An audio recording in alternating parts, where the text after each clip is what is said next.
साथियों,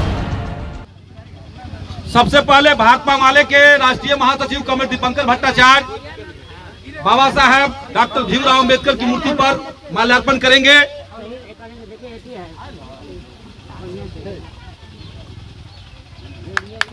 बाबा साहब भीमराव अम्बेडकर अमर है। बाबा साहब भीमराव अम्बेडकर जिंदाबाद जिंदाबाद जिंदाबाद। बाबा साहब भीमराव अम्बेडकर के सपनों को मंजिल तक पहुंचाएंगे। बाबा साहब अम्बेडकर के सपनों को मंजिल तक पहुंचाएंगे। उसके बाद भाकपा माले के पोलिट ब्यूरो सदस्य और पटना जिला सचिव कॉमरेड अमर बाबा साहब भीमराव अम्बेडकर की मूर्ति पर माल्यार्पण करेंगे। उसके बाद भाकपा माले के केंद्रीय कमेटी के सदस्य और पालीगंज के विधायक युवा नेता कॉमरेड संदीप सौरभ बाबा साहब भीमराव अंबेडकर की मूर्ति पर माल्यार्पण करेंगे।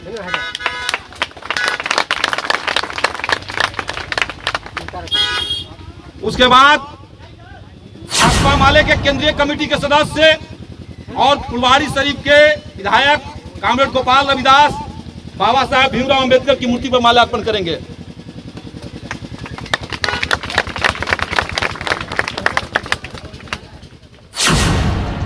भाकपा माले राज्य कमेटी के सदस्य और नौबतपुर प्रखंड के सचिव कामेश सखिया वो मूर्ति पर माल्यार्पण करेंगे।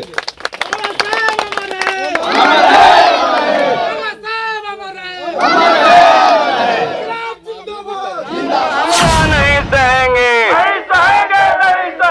बाबा तेरे अरमानों को मंजिल तक पहुंचाएंगे। बाबा तेरे अरमानों को मंजिल तक पहुंचाएंगे। हमला हुआ था, गोलीबारी भी हुई थी और आज 16 मई को फिर दोबारा इस पर हमला हुआ है। यानी एक साल के बाद मूर्ति तोड़ दी गई और तोड़ने के बाद ये बगल में देख रहे हैं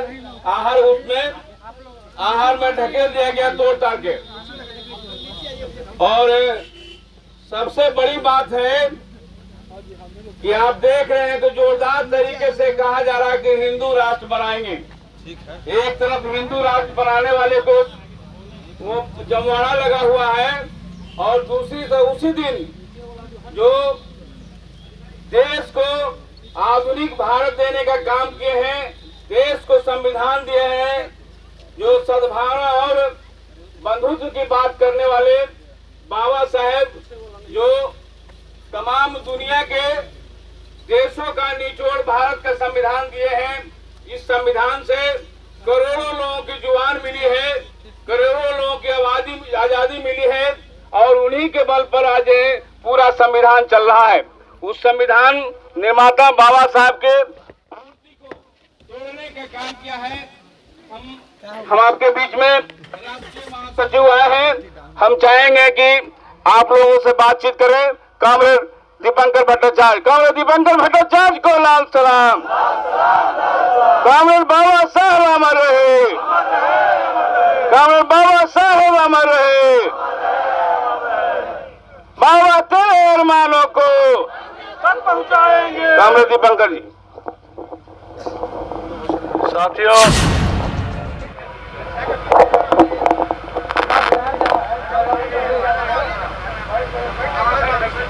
अभी जो हमें पता चला कि 1 साल पहले ये मूर्ति स्थापित हुई थी, इंदु भूषण जी बता रहे थे कि जिस समय ये मूर्ति यहाँ स्थापित हुई उस समय भी कुछ लोग विरोध कर रहे थे, गोली भी चली और 1 साल बाद इस मूर्ति को रात के अंधेरे में गिरा देने की पूरी साजिश हुई। ये भी पता चला कि इसी समय कोई कार्यक्रम हो रहा था कथा के नाम पर, कोई बाबा आए हुए थे और बाबा के कार्यक्रम का जो भी टेलीविजन से हमने देखा है तो कथा तो बहुत लोग बोलते हैं, बहुत सारे कथावाचक इस देश में रहे हैं, बहुत सारे बाबा हैं। एक समय एक नाम चलता है, कुछ दिन बाद पता चलता है कि बाबा जेल में चले गए, उनके ऊपर गंभीर सब आरोप लगे हैं। तो देश में बाबाओं की तो कमी नहीं है, लेकिन ये जो एक नए बाबा उभरे हैं, इनके कार्यक्रमों में जो खास बात है, हम देखते हैं कि ये नारे लगाते हैं कि इस देश को हिंदू राष्ट्र बना देना है। जो आरएसएस का नारा है, जो भारतीय जनता पार्टी का लक्ष्य है, जो उनका विचार है, बाबा का भी वही विचार है। और शायद यही कारण था कि बाबा का जो कार्यक्रम था वो भारतीय जनता पार्टी का कार्यक्रम बन गया था। भाजपा के सारे बड़े नेता मंत्री सब पहुंचे हुए थे, उनकी गाड़ी भाजपा के कोई सांसद चला रहे थे, पूरा कार्यक्रम के पीछे भाजपा लगी हुई थी। तो वो कार्यक्रम जब अंत होता है और उसी समय बाबा साहब की मूर्ति पता चलता है कि रात में 2 बजे या उसके बाद किसी ने गिरा दिया, कुछ लोगों ने गिरा दिया।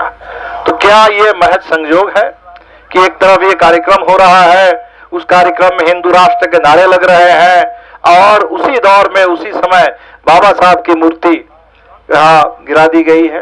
ये संयोग नहीं है, ये संयोग नहीं है, ये एक दूसरे का कारण है। क्योंकि बाबा साहब को अगर हम याद करें तो बाबा साहब ने इस देश में संविधान दिया, संविधान ने इस देश के गरीबों को कुछ अधिकार दिया, इस देश के दलितों के लिए, इस देश के तमाम जिनके बारे में बाबा साहब ने कहा कि जिनको सामाजिक गुलामी झेलनी पड़ी है सदियों से, उनके लिए आरक्षण का अधिकार दिया। कुछ लोगों को ये पचता नहीं है, कुछ लोगों को लगता है कि इसकी कोई जरूरत नहीं है, आरक्षण को मिटाने की पूरी कोशिश चल रही है। आपने देखा किस तरीके से आरक्षण की जो बुनियादी धारणा है, अवधारणा है कि ये शैक्षणिक रूप से, सामाजिक रूप से पिछड़े लोगों के लिए, वंचित लोगों के लिए आरक्षण एक हक है, क्योंकि सदियों से उनको सताया गया है, पीछे रखा गया है, बाहर रखा गया है, इसीलिए उनका हक बनता है कि इस समय आधुनिक हिंदुस्तान में संविधान के तहत उनको आगे बढ़ने का मौका मिलेगा। आज आरक्षण पर हमला हो रहा है कि नहीं, सामाजिक आधार पर नहीं, आर्थिक आधार पर अब आरक्षण देंगे, और आर्थिक आधार के नाम पर आरक्षण के साथ जो खिलवाड़ होता है वो आपने देखा है। तो ये संविधान पर जो हमले हो रहे हैं, जिस संविधान ने बाबा साहब ने पूरे प्रस्तावना में लिख दिया था कि हिंदुस्तान एक आधुनिक, लोकतांत्रिक, धर्मनिरपेक्ष, संप्रभु गणराज्य होगा। हिंदुस्तान में हमें क्या चाहिए? हमें आजादी चाहिए, हमें बराबरी चाहिए, हमें भाईचारा चाहिए। और अंबेडकर ने उसी दौर में जब संविधान पारित हुआ, उन्होंने हमें आगाह किया था कि संविधान आ गया है, इसीलिए सो मत जाइएगा, जगे रहिएगा, क्योंकि ये संविधान अपने आप कुछ नहीं कर पाएगा। अगर उसके साथ लोग जगे हुए रहेंगे उस संविधान की रक्षा करने के लिए और उस संविधान को जमीन पर उतारने के लिए, तभी संविधान में जो उसूल है वो लागू हो पाएंगे। अंबेडकर ने कहा कि ये संविधान तो हमने ले लिया, लेकिन हमारे देश में संविधान में हमने कह दिया कि सबको एक वोट मिलेगा, सबको एक वोट, अमीर से अमीर आदमी को भी एक वोट, गरीब से गरीब आदमी को भी एक वोट। लेकिन हमने तो देखा इस बिहार में गरीबों को वोट डालने का अधिकार संविधान ने तो बहुत पहले दे दिया था। लेकिन ये जो रामेश्वर जी यहाँ बैठे हुए हैं, 89 के चुनाव में जीत करके आरा से दिल्ली पहुंचे थे, पहली मर्तबा उस समय पूरे भोजपुर के दलितों ने वोट डाला था, और जान की बाजी लगा करके जनसंहार हुआ था वोट डालने का अपराध के चलते। तो इसीलिए बाबा साहब ने कहा कि हमने तो दे दिया, बराबरी का हमने हक दिया, राजनीति में, चुनाव में एक वोट, लेकिन एक तो वोट की बराबरी भी नहीं मिलती। अब दूसरा उन्होंने कहा कि वोट के बाहर जब आप चले जाएंगे समाज, वहां गैर बराबरी है, अर्थव्यवस्था, आर्थिक, उसमें गैर बराबरी है। वहां कोई अदानी अंबानी है जो लूटता है पूरे हिंदुस्तान को, और वहां करोड़ों करोड़ हिंदुस्तान के बेरोजगार हैं, नौजवान, वहां करोड़ों करोड़ हिंदुस्तान के गरीब हैं जो भूखे मर रहे हैं आज भी, करोड़ों करोड़ लोग जो खेत में काम कर रहे हैं, मनरेगा में काम कर रहे हैं, जिनको काम करने के एवज में जो मजदूरी मिलनी चाहिए वो मिलती नहीं, करोड़ों करोड़ किसान हैं जिनको आज भी अपने फसल की जो सही कीमत है वो कीमत नहीं मिल पाती। तो आर्थिक गैर बराबरी, सामाजिक गैर बराबरी, ये गैर बराबरी रह जाएगी तो ये जो वोट की बराबरी है इसका बहुत कोई खास मतलब नहीं रहेगा। ये बाबा साहब ने उसी दौर में कहा था जिस समय संविधान पारित हो रहा था। उसी दौर में बाबा साहब ने कहा कि अगर भारत में कभी हिंदू राज बनेगा, हिंदू राज अगर यथार्थ बन जाएगा तो ये देश के लिए सबसे बड़ी आफत, सबसे बड़ी विपत्ति होगी। क्यों कहा? इसलिए कहा, उन्होंने कहा कि हमें तो आजादी चाहिए, हमें तो बराबरी चाहिए, हमें तो भाईचारा चाहिए, और वो पूरे धर्म के नाम पर जो जाति व्यवस्था इस देश में रही।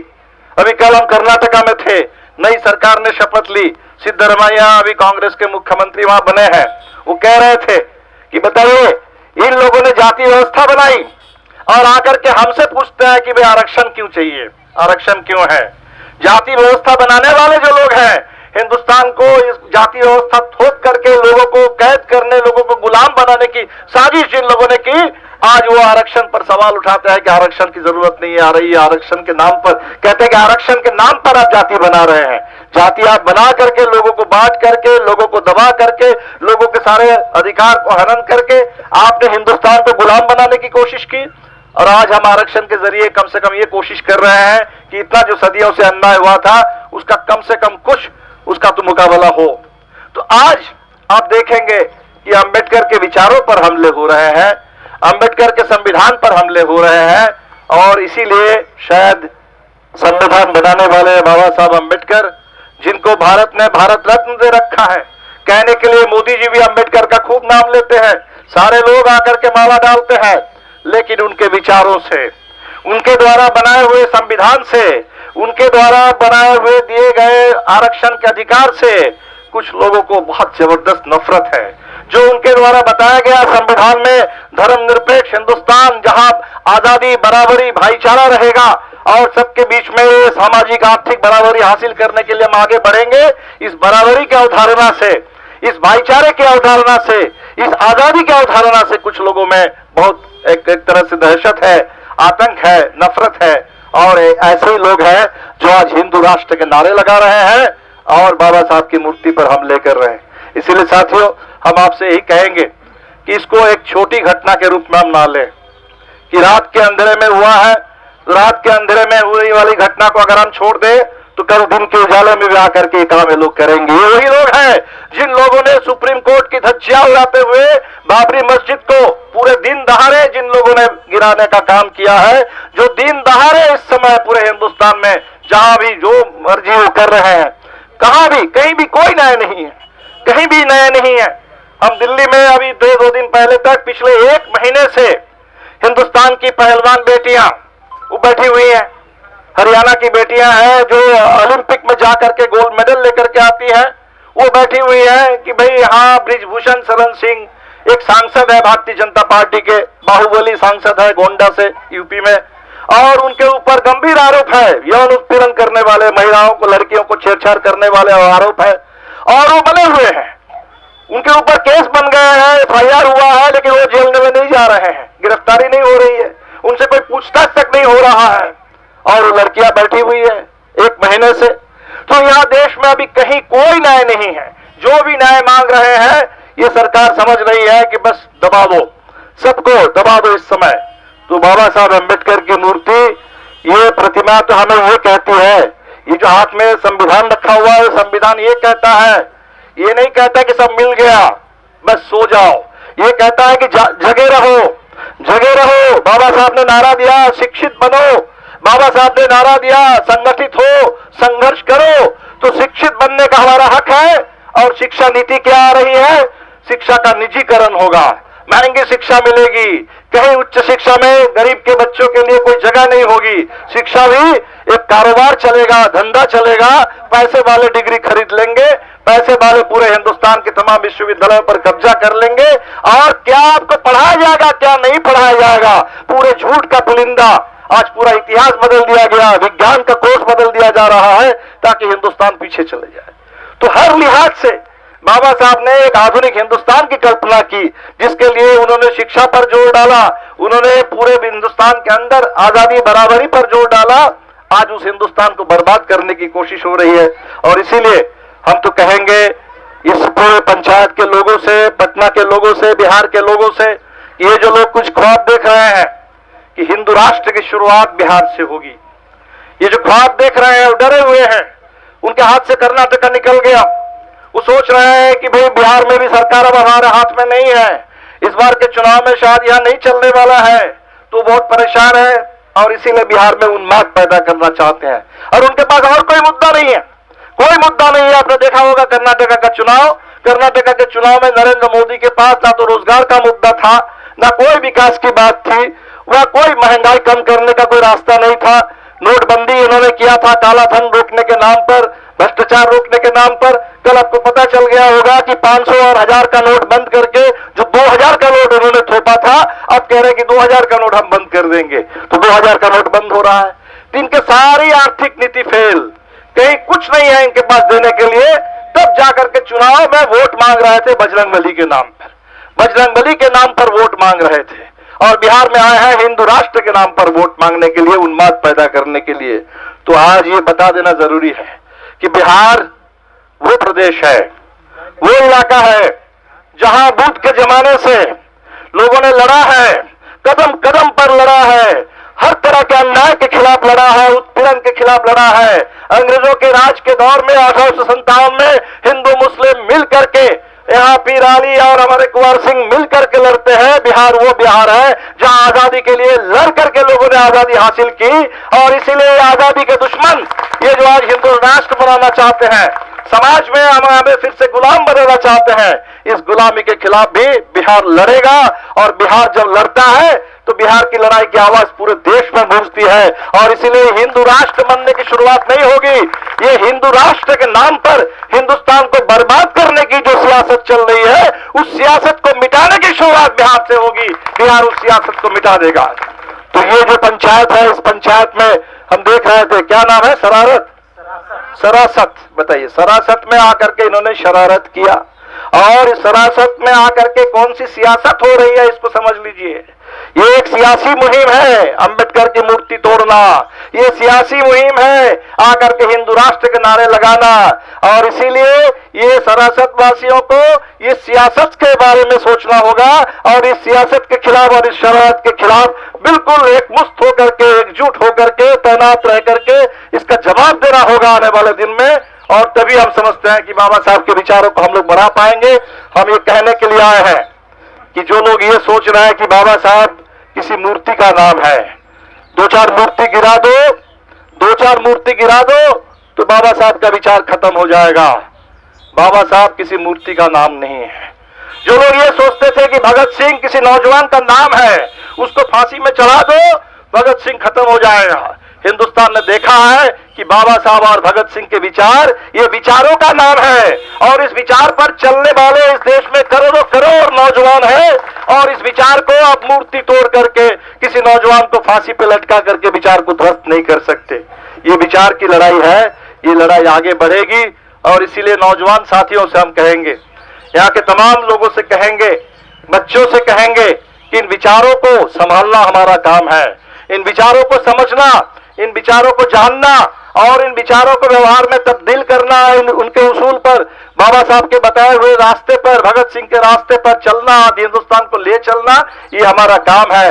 और इसी के साथ हम अपनी बात खत्म करेंगे। आपसे कहेंगे कि हम सब लोगों को बिल्कुल तैयार रहना है। मूर्ति पर हमला होगा, उसका जवाब तो बिल्कुल देंगे। ये मूर्ति फिर से बनेगी। इस मूर्ति पर जो जिन लोगों ने भी ये किया है अन्याय, उन तमाम लोगों को सजा जरूर मिलेगी। लेकिन सवाल सिर्फ मूर्ति का नहीं है, सवाल विचारों का है। और इसीलिए ये जो हमला कर रहे हैं उसका सबसे बड़ा जवाब है कि जब इस पूरे इलाके के नौजवान अंबेडकर के विचार पर चलेंगे, भगत सिंह के विचारों पर चलेंगे, जो आज के नौजवानों ने नारा दिया नए भारत के वास्ते, भगत सिंह अंबेडकर के रास्ते, ये भीम भगत का ये जो रास्ता, ये जो नौजवानों ने तय किया है, इस रास्ते पर अगर चलेंगे तो इस साजिश का करारा जवाब होगा। यही कहते हुए हम आप तमाम लोगों से अपील करेंगे कि इस मूर्ति को फिर से स्थापित ठीक से हो जाए, और इसका देखरेख करना, ताकि किसी को ये हिम्मत ना हो, किसी को ये पूरे पटना हो, बिहार का कोई भी कोना हो। अभी हमने बताया सीवान जिले में हमने देखा सतदेव राम हमारे विधायक हैं, खेत मजदूर सभा के राष्ट्रीय अध्यक्ष हैं, दरौली उनका क्षेत्र है। उस क्षेत्र में उनके फंड से एक चबूतरा बना, वहां अंबेडकर की मूर्ति लगने वाली थी। तो अंबेडकर की मूर्ति लग पाती इससे पहले उस पूरे चबूतरे को वहां, या तो कुछ लोग आप कह रहे हैं कि असामाजिक लोग हैं, कौन किया है रात के अंधेरे में पता नहीं चला, लेकिन वहां तो पूरे बीडीओ ने बुलडोजर, जिस बुलडोजर के नाम पर योगी आदित्यनाथ राज करते हैं उत्तर प्रदेश में, बुलडोजर बाबा बने हुए हैं, तो वो बुलडोजर के जरिए उस चबूतरे को वहां ढहा दिया गया ताकि अंबेडकर की मूर्ति न लग सके। तो ये आतंक, मूर्ति लग जाए तो मूर्ति से आतंक, कहीं मूर्ति लगने की बात हो और मूर्ति लगने से पहले उस चबूतरा से भी आतंक, उसको ही ढहा दो। तो ये जो आतंक है, इस आतंक के खिलाफ तो इसको समझना होगा और बिल्कुल जम करके तैयारी करके इसके खिलाफ हमें एकजुट होकर के प्रतिरोध करना होगा। इतना ही कहते हुए मैं अपनी बात खत्म करता हूं। आप सभी साथियों को हम फिर एक बार कहेंगे कि आप लोगों की मजबूत एकता, बाबा साहब के विचारों के साथ जो आपका लगाव है, ये जो आजादी, बराबरी, भाईचारा का विचार है, ये जो हिंदुस्तान के संविधान के बताए हुए सिद्धांत है, जो हिंदुस्तान धर्मनिरपेक्ष लोकतांत्रिक गणराज्य है, उसके साथ किसी तरह का कोई छेड़छाड़, उसके साथ उसको खत्म करने की कोई कोशिश हो, साजिश हो, उस पर हम लोग बिल्कुल सजग रहेंगे। 28 मई को हमें पता चला कि नए संसद भवन का उद्घाटन हो रहा है और 28 मई सावरकर का जन्मदिन है। ये सावरकर वो आदमी है जो आजादी के आंदोलन में सबसे पहले जिन्होंने ये हिंदू मुस्लिम करने का काम किया था। हिंदू और मुस्लिम दो अलग हैं और दोनों का अलग देश होना चाहिए, ये गलत सिद्धांत देने का काम सबसे पहले ये सावरकर ने किया और आज हम देख रहे हैं कि उन्हीं के जन्मदिन पर नए संसद भवन उसका उद्घाटन होने जा रहा है। तो बिल्कुल आप समझ सकते हैं कि अंबेडकर के संविधान के लिए, अंबेडकर के पूरे संविधान के जो उसूल है उसके सामने एक बड़ी चुनौती अभी आ रही है। हम लोगों को तैयार रहना होगा, हम लोग लड़ेंगे और जरूर जीतेंगे। पूरे बिहार वासियों से हम अपील करेंगे आपके माध्यम से कि जो लोग आज ये ख्वाब देख रहे हैं कि बिहार से हिंदू राष्ट्र की शुरुआत होगी, इस ख्वाब को तोड़ने के लिए, इस पूरे ख्वाब को, साजिश को चकनाचूर करने के लिए बिहार तैयार हो जाए और इसी रास्ते पर हम लोग पूरे हिंदुस्तान को बचा लेंगे। बहुत बहुत शुक्रिया।